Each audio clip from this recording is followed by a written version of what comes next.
Ito yung aking mga tanim na lettuce. Dito ko napalipat ngayon sa pag-lettuce. Bali, 4 na araw na sila mula nung itinanim sa cup.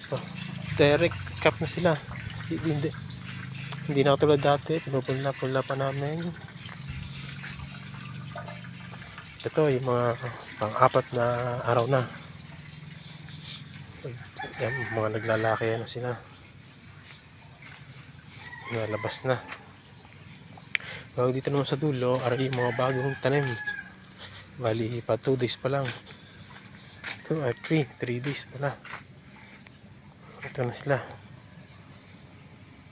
Ito yung pa 2 days. Ito yung 4 days.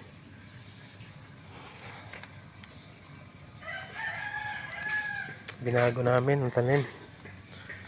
Bagong variety ito. Titingnan natin kung gaganda pa dito. Gawa ng sala pala ang pagkakagawa ng aming lamesa o yung bay.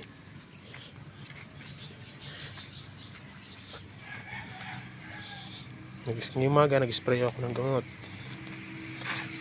Kaya ngayon makita nyo basa-basa siya.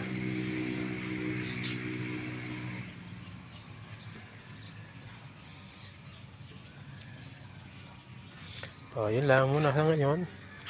Kasi pag malaki na, saka ako maghahanap ng buyer nito. Sige.